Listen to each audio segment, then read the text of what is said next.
Hello, good afternoon. Welcome to the third talk of the PeopleGov speaker series. It is a pleasure to share this space once again with all of you. Today we will discuss the role of the public service and public servants in the recovery of the pandemic.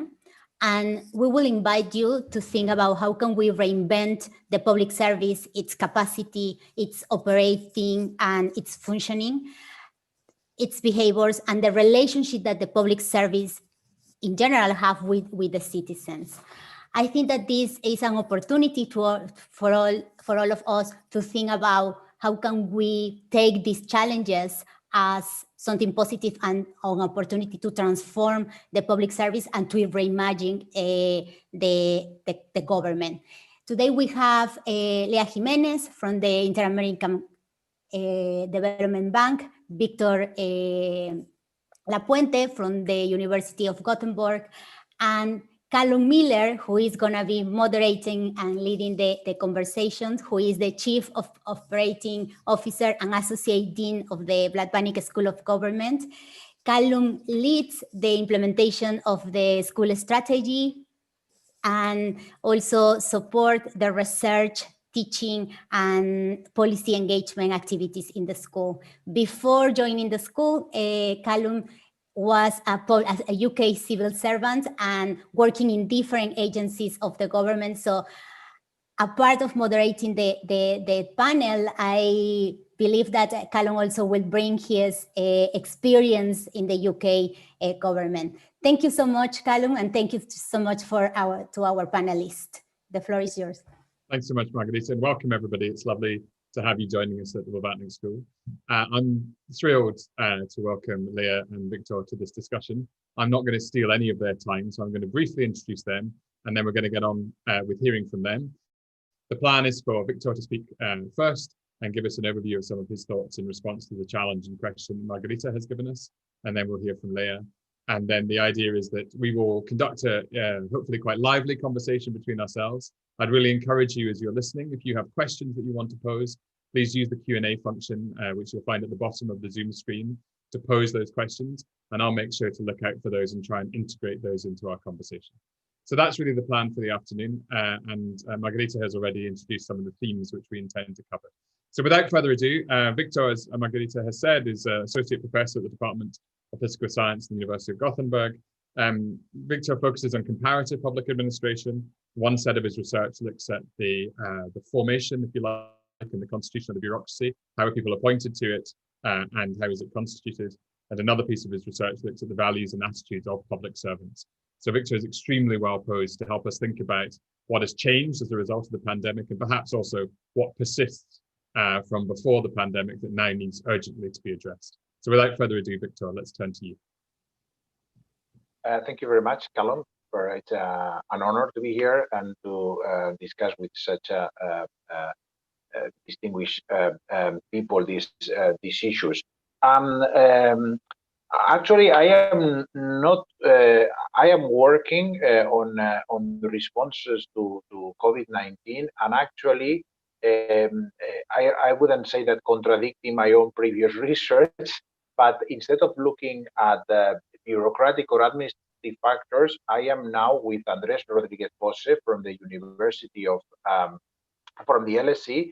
We are looking at the effects of politicization and how environments where and regions in Europe where there is more polarization, so where there is more ideological distance between left parties and right parties, and also where there is more social polarization at the level of the population. There is a strong association between these levels of polarization and higher excess mortality in those regions, controlling for any kind of factor. But obviously, polarization is linked to the administration, because one of the consequences of polarization is the politicization of bureaucracies. We have seen that with Trump in the US trying to interfere in some agencies, and the FDA or the Center for the Control of Diseases as well, and we have seen that also in other parts of Europe. Nevertheless, I wanted here in this very brief presentation talk about two aspects that I think could be crucial. One of them comes from a qualitative study by Jaimon, although he builds in the work of many others, and the other builds on the quantitative research that Carl Dahlstrom and I have been doing for several years, and is the idea of meritocracy, impartiality, of quality of government. But the first idea would be the importance of transparency, and I think the Korean model that has been placed quite a lot for a successful handling of the pandemic relies a lot on transparency, as Jae-moon argues, also in other factors, agility, the ability to work with the private sector, so very quick and fast public-private partnerships. But one of the reasons is as well transparency. And when he presents the Korean model, he presents this nice graph that I think summarizes the kind of dilemmas that many governments face at the beginning. So at the beginning, maybe at the beginning of the pandemic, and we can think of many countries, we can see of many prime ministers in many different countries in Europe. We can see that how governments maybe prefer to hide the bad news, not to be fully transparent. And we can think of, for example, the ignominious authorization of the Spanish government of the demonstrations on the International Women's Day on March the 8th, when they already knew there could be risk of a spread of the disease, and actually 3 female ministers and the wife of the Spanish Prime Minister got tested positive just after the demonstration. But nevertheless, the government wanted to hide the how bad. Wanted to hide, or don't know if I could say that, but at least prioritize, and I am not saying that, New York Times or many other international observers have pointed out, prioritize pleasing pleasing the demands of the core constituencies, in this case, feminist groups and so on. There are other examples from the right as well, but the idea is that the governments maybe at the very beginning might prefer not to be transparent. And if you are transparent, if you tell the truth, actually you face at the beginning of the pandemic and a trust deficit, as Jae-moon mentioned. But later on, actually a transparency policy may give you the confidence of the public, and a non-transparency policy position actually leads to worse trust of the citizens, because when the truth is unveiled, obviously citizens trust less. That would be the first. And then the second, slide, I wanted to talk about the importance of quality of government, impartiality, and meritocracy. And then the other slide, I wanted to present basically the main result of our book with Carl Dahlstrom, and the main result would be what explains quality of government. And the next slide. And we look at 2 factors related with human resources: bureaucratization, that is, up to which extent civil servants enjoy special employment laws different from those existing in the private sector. That has been claimed for many years that maybe that was good for leading to quality of government. And then what we look is also at meritocracy, the idea that we should have merit-based recruitment and promotion, and that can be done like in New Zealand or in Denmark without the need of having special employment laws.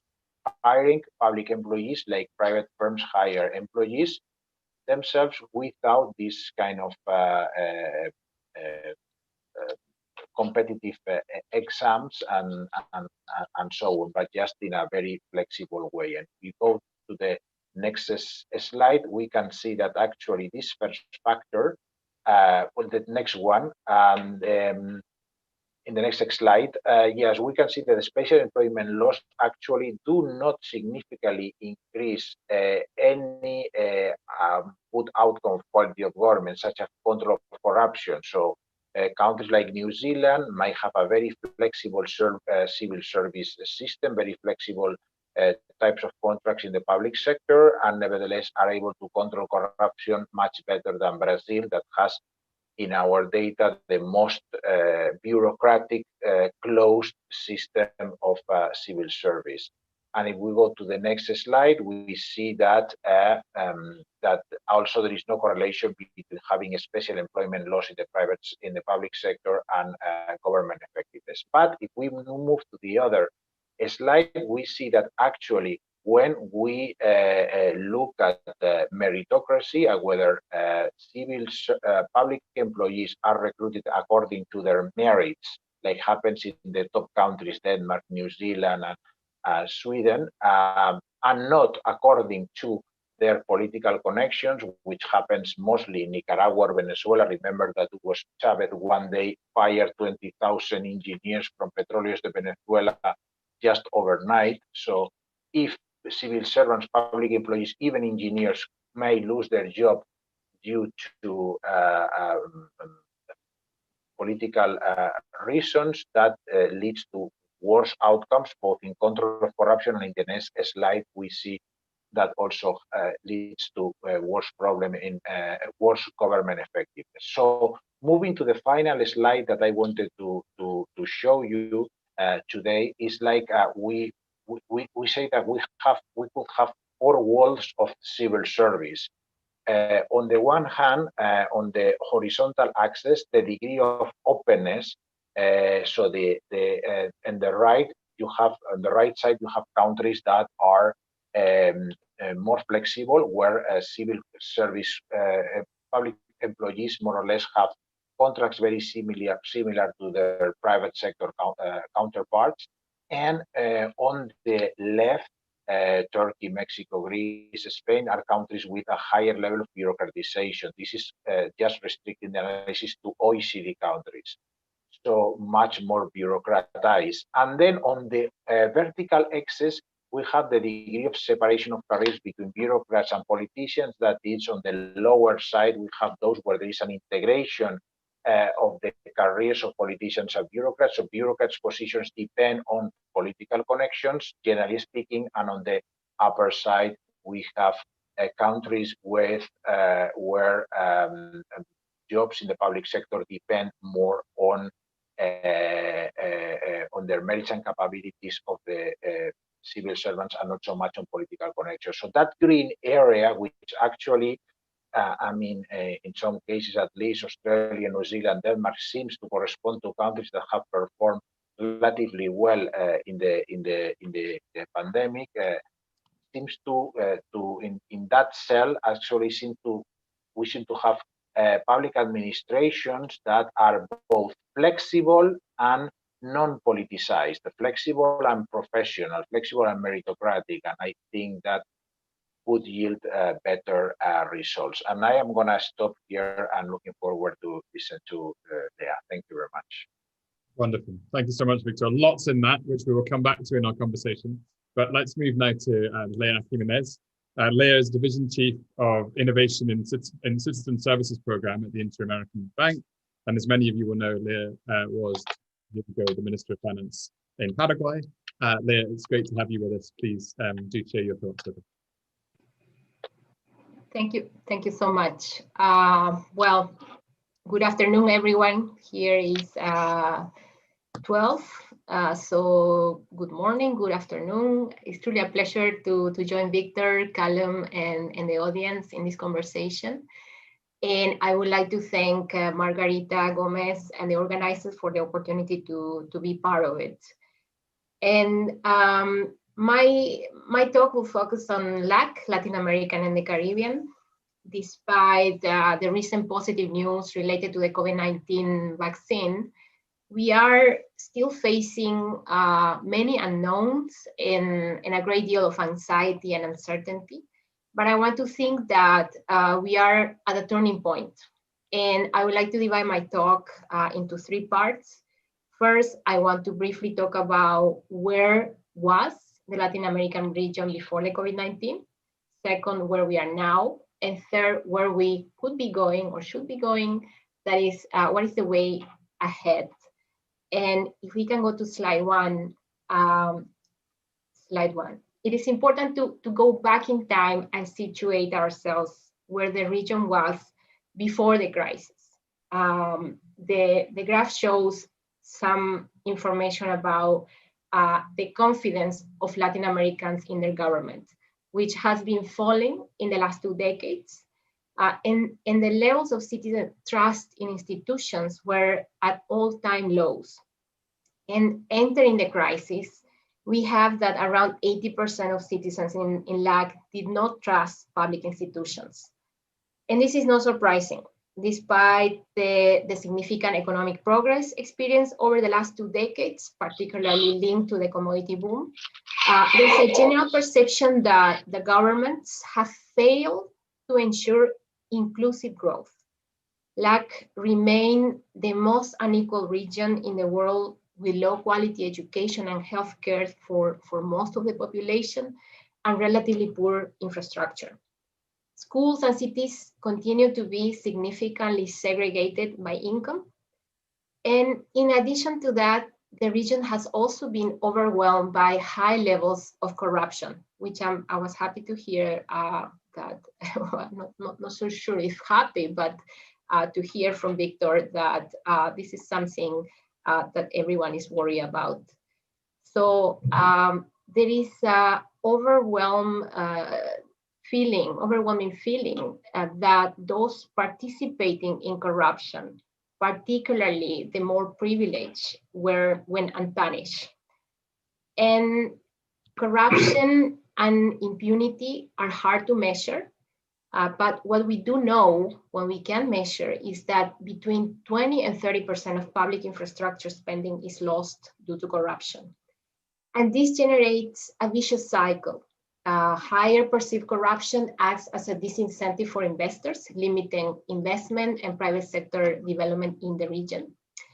And in slide 2, we can see that in addition to inequality and corruption, crime and a very inefficient bureaucracy are also behind the lack of trust.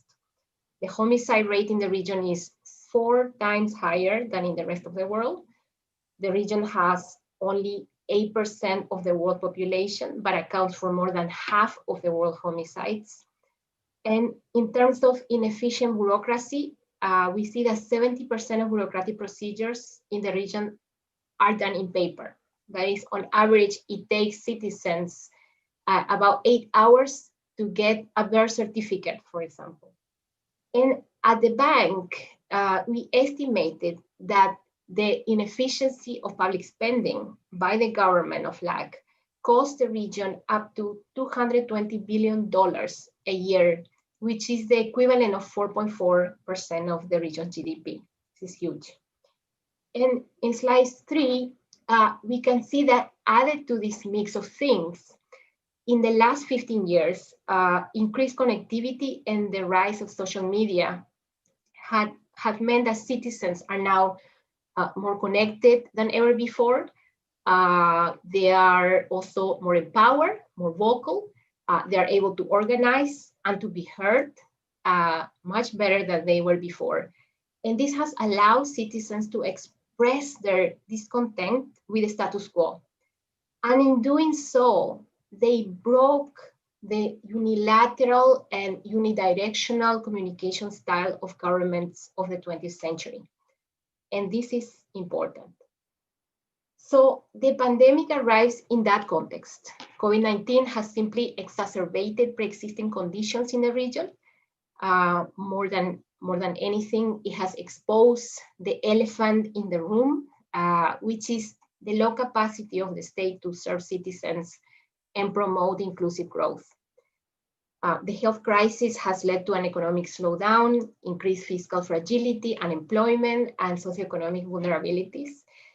And movement restrictions have added an additional barrier and additional layer for vulnerable populations to access public services.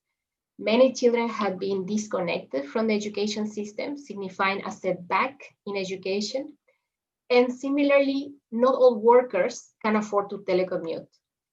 In general, lower income workers either stop working completely or continue to work in precarious conditions, being the ones that are the most exposed to infection.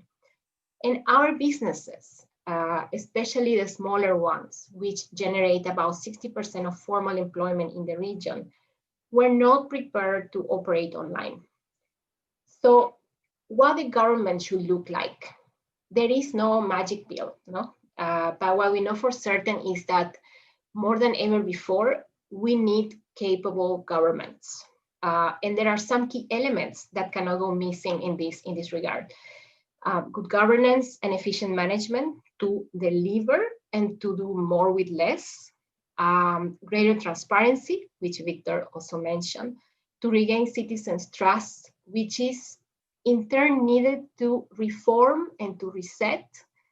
Better coordination between institutions and different levels of government.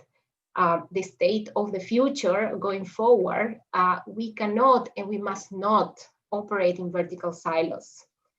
And this is not a call for more government, but rather a call for governments to be mean, lean delivery machines, no? And a necessary condition for governments to respond to the needs of citizens of the 21st century is digitalization. And here, it is important to understand that digitalization does not mean buying software or technology.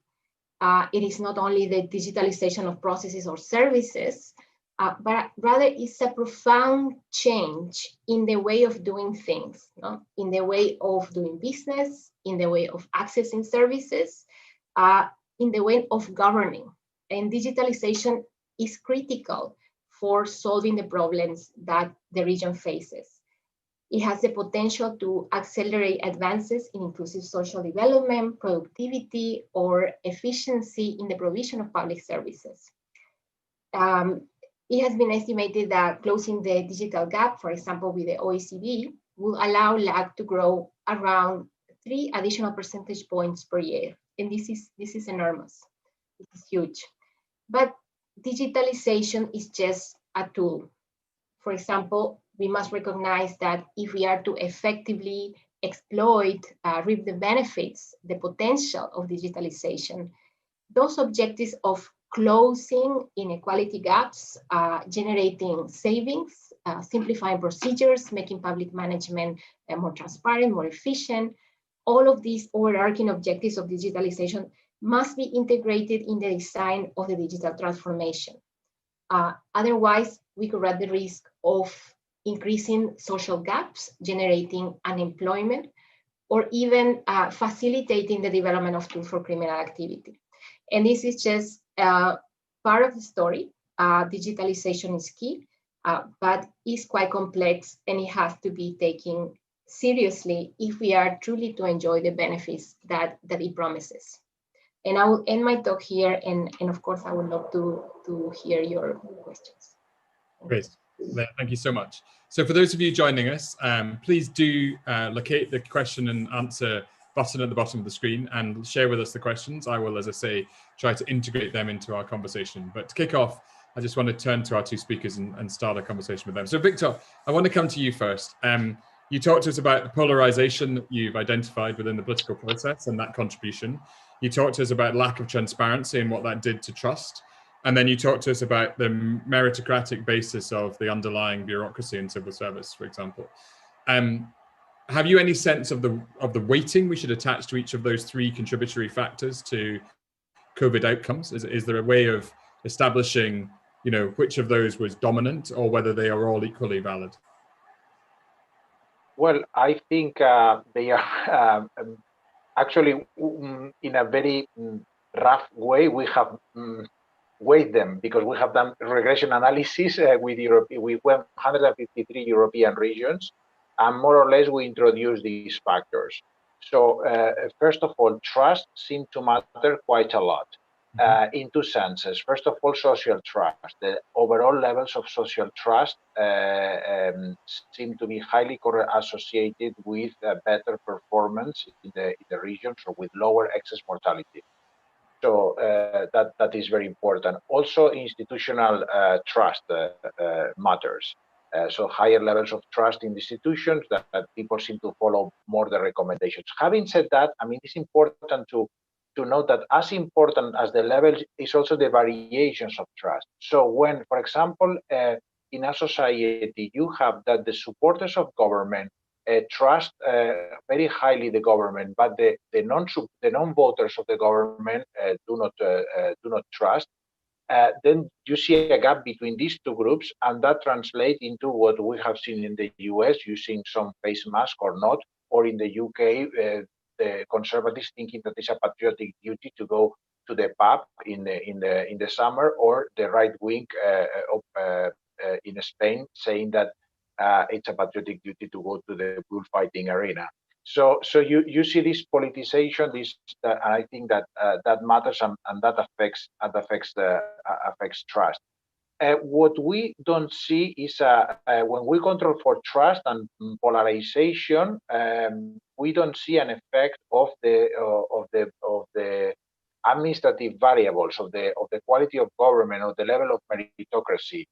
This could be, of course, due to multicollinearity and or due to other factors. But Andrés Rodriguez Pose from the LSE says that, again, it's not so important so much the value of quality of government, but the evolution across time. And what he has found in another paper is that in those regions that they have experienced a decay in government, this idea of decay in government of Francis Fukuyama, again and again comes back in a lot of research, where people experience that there has been a decay, or in those regions in Europe, the citizens said that there has been a decay in the quality of government. In those, there seems to be correlated to higher levels of excess mortality. And finally, I would not like also to mention one factor that relates to the politicization at the elite level. We measure that with different factors, but one variable would be to look the ideological distance between the left parties and the right parties in the regional parliament or the national parliament. And what you find is that this distance of the political parties is correlated with controlling for density of the population, GDP, aging population, and of course all these factors that I have mentioned of trust, quality of government, and so on. This ideological distance is associated with higher excess mortality. And last but not least, I forgot mentioning one thing, which is the populism, the anti-expert, and not because of the Brexit, but we actually use as one of the proxies attitudes towards the European Union, not only in the UK but also all over Europe. Attitudes towards the European Union are a proxy of how much you hate or you experts, or how much you dislike experts, and among them, of course, scientific experts. So that also shows a very significant result. So in those places where political parties rank higher in this hostility towards the European Union, hostility towards experts, more nationalistic and more authoritarian, this kind of cultural variable of political parties, the more they rank on populism. So the higher the overall level of populism, you can measure that. Well, we can try to measure that. We proxy for that. The high is associated, again, I try to say association and no causation, but this association with higher levels of excess mortality during the first wave of the COVID-19, during the first 5 months of 2020.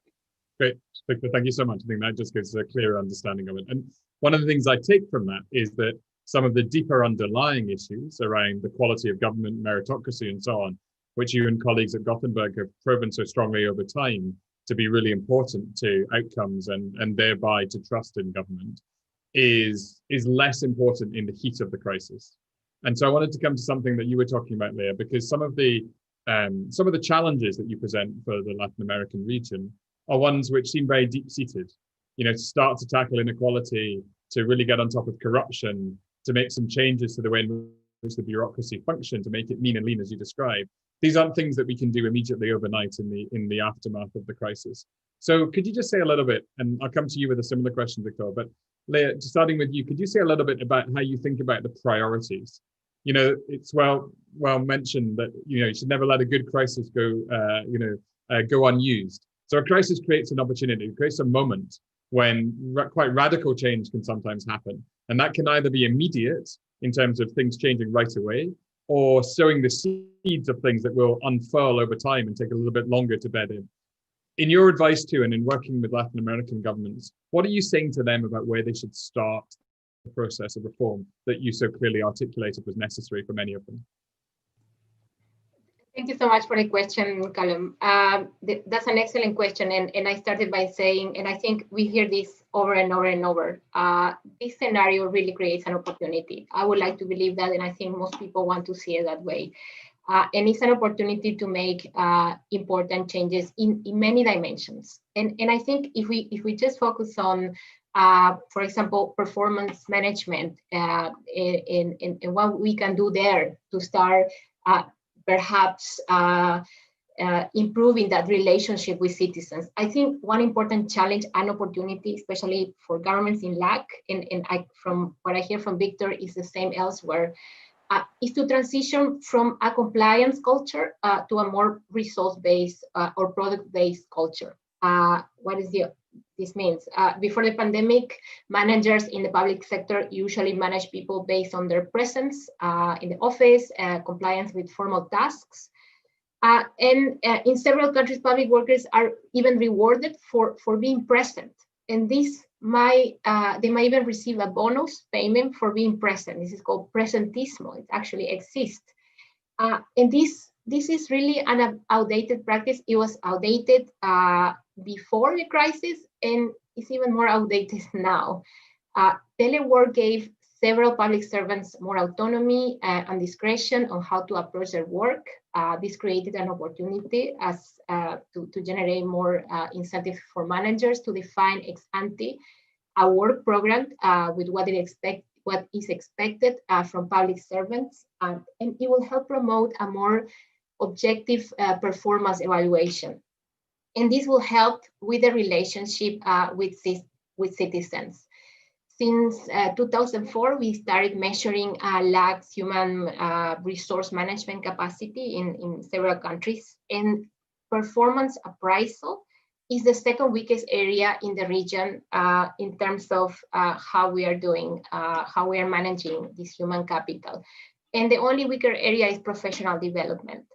So even if a few institutions in each of our countries adopt these practices, it will mean important progress in terms of results and in terms of closing the gap between citizens' expectations and the government's ability to deliver on those expectations. And another opportunity related to what you were saying is to reinvent the public service has to do with stronger demand from the population to ensure high quality public services. People want better services, better government, capable government officials, and high quality public spending. So undeniably, public servants are key. They are the cornerstone of public policy to ensure the continuity of critical public services such as health, education, security. But the current crisis has deteriorated the already relatively low growth prospects in the region and the pre-existing fiscal challenges across the board. That is, we don't have money to spare. And in this scenario, the political will to reform the public service is more likely to materialize. For example, countries like Paraguay, Costa Rica, Brazil have drafted in the last couple of months new public service laws, which are currently being discussed in the legislative. And the fact is that some of these laws were drafted years ago in some countries, but now they are finally seeing the light. No, the pandemic has generated additional political will to make them happen. Uruguay is also working on the design of a new public service regime. And all these reforms propose a more modern talent management based on things like transparency, meritocracy, etc., which are key and which are good practices from elsewhere. Thank you so much, Lea. Victor, I'll come to you in just a moment, but Magdalena, who's joining us from Berlin, has asked a question which I think follows on from what Lea has talked about. So I'd like to pose to Lea just now. And that is whether, Lea, you could say a little bit about the areas of digitalization that government and public institutions should focus on right now So to help effectively manage the pandemic, not so much as this medium-term reform that you've just been talking about, but the forms of digitization that would make the biggest difference to countries' response to the pandemic, if you have any views on that. Yeah, that's an excellent question. Thank you. Oh, well, digitalization has been key, of course. The countries that in the region that were more advanced in this area were able to respond better to the crisis. This is very clear everywhere, not just in LAC, but everywhere in the world. And I think that the focus right now should be definitely in facilitating the provision of social programs and the healthcare sector, right? We really, if we are to focus on a specific area right now, those are the areas where we have been working on, and the countries have been working on as priorities. And this was really nice to see. I think pretty much every single country realized that their efforts should be placed in areas where they will directly impact the well-being of people. And these are always the social areas, health in particular.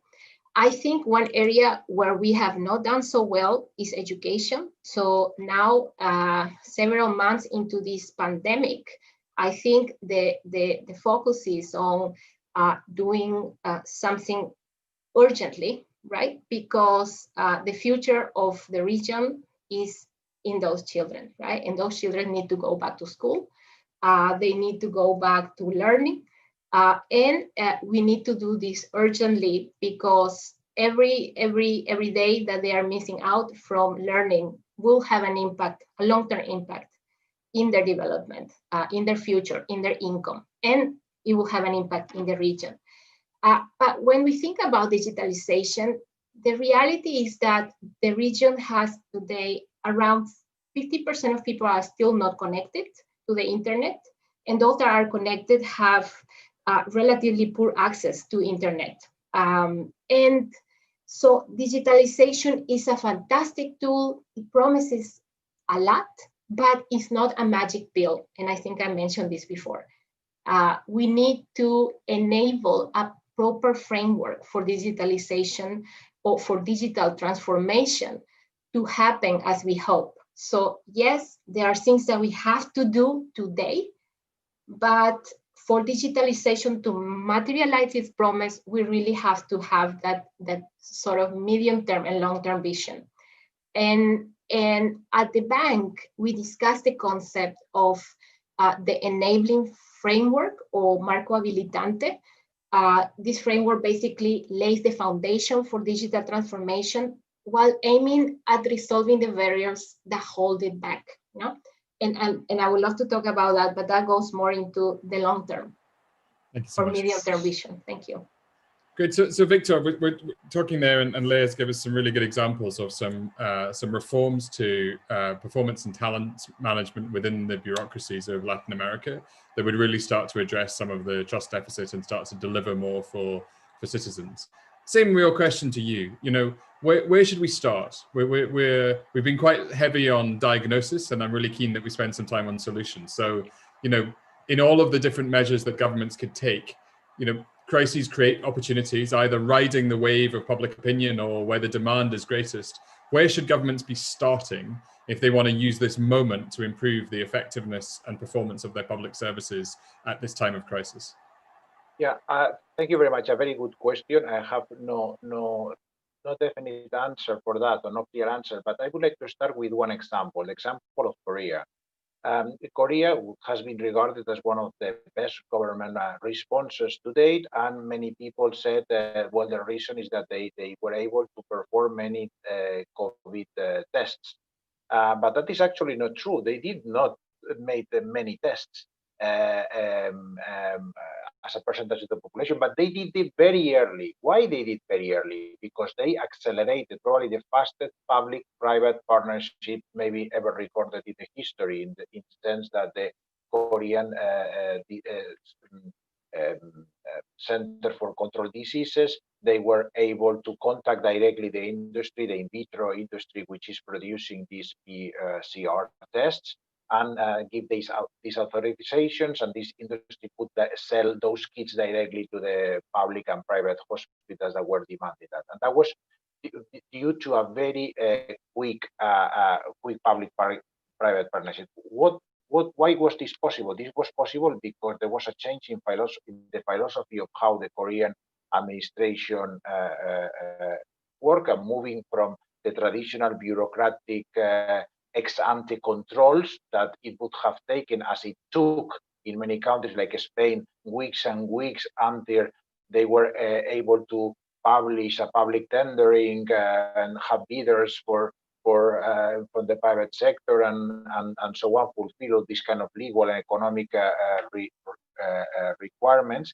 And I think that is where we should start, try to move from what Sanford, Bloom, and Smith, in a chapter that I have looking this morning, they call it from moving from a process-oriented bureaucracy to a more outcome-oriented.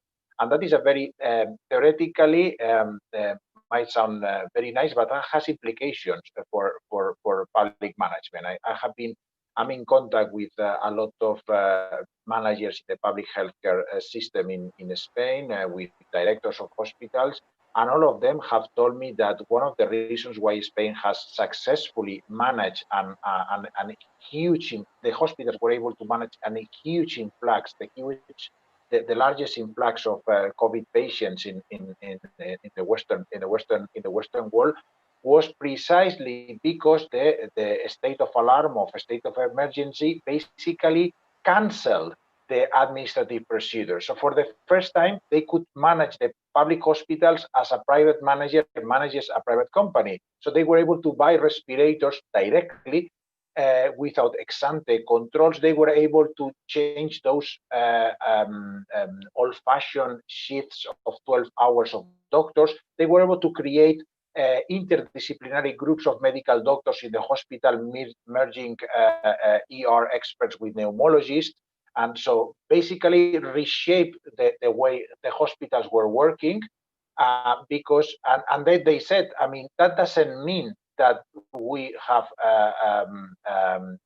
increased our margin of discretion for doing bad things. Actually, we have to be very accountable and transparent afterwards, but we have simply replaced an old-fashioned ex-ante way of working for an ex-post control of what we are doing. So I think this is an opportunity for many countries that have very process-oriented bureaucracies to move to more ex-post bureaucracies. But I see, and you have said an opportunity can go waste, and actually I see two dangers. First of all, the first danger is the fears of corruption. The fears of corruption are widespread all over, and one of the worst consequences for me of corruption is not corruption per se, is the responses of governments to corruption, which is to increase these ex-ante administrative procedures, to increase those controls, to make the life of those, for example, public directors of public hospitals, who they tell me, Victor, every time there is a scandal of corruption, that means that they will have a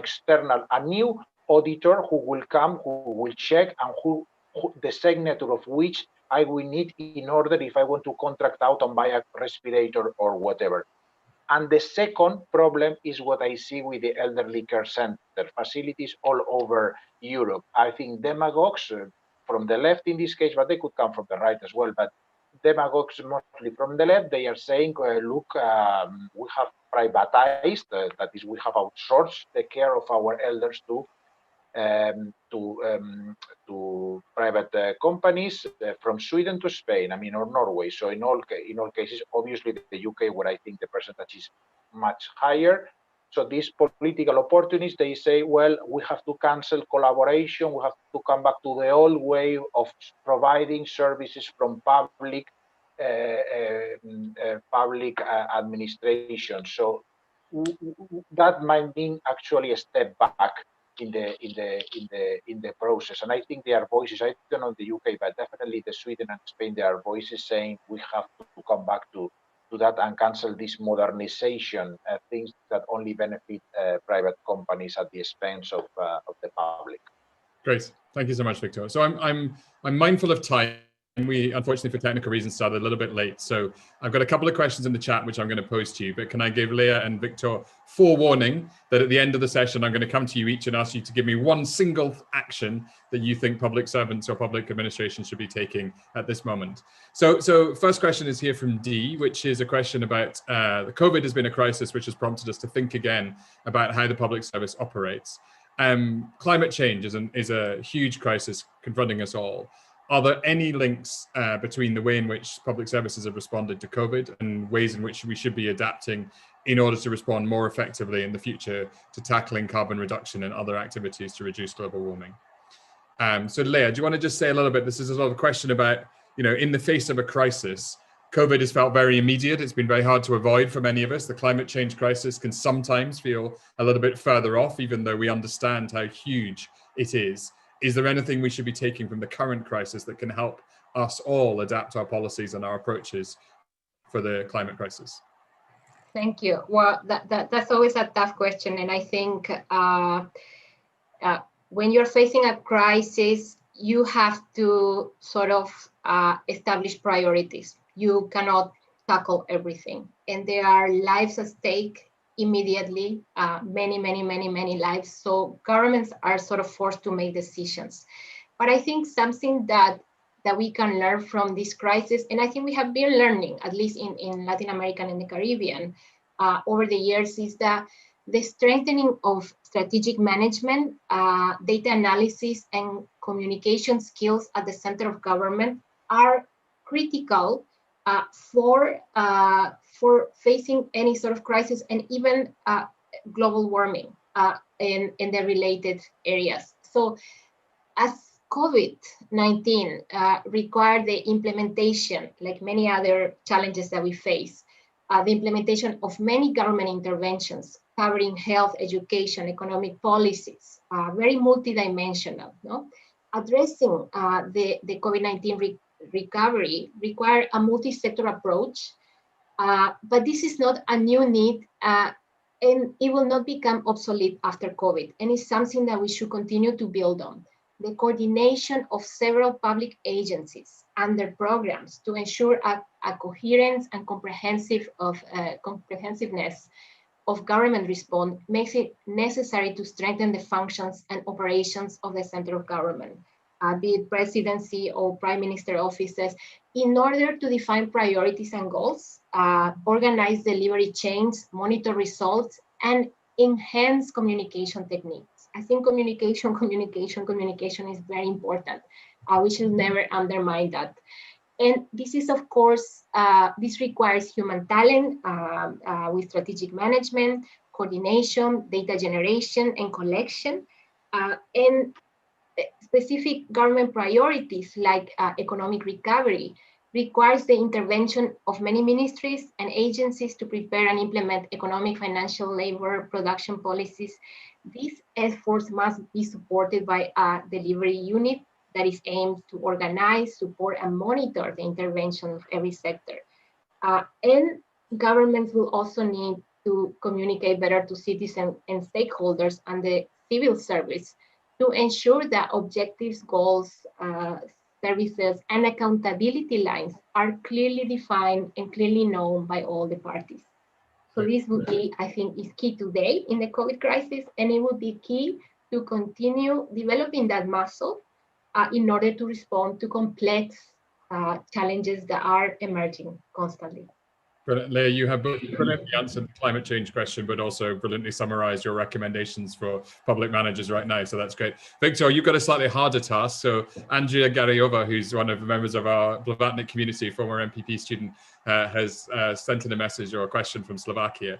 And she's drawn attention to the physical, but also the mental health challenges that COVID presents to many people, and particularly highlighting that civil servants have been under huge pressure during the crisis to deliver and to carry the burden of the crisis.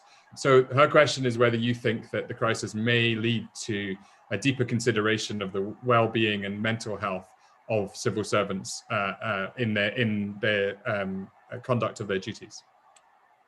Well, I'm not an expert on that. I cannot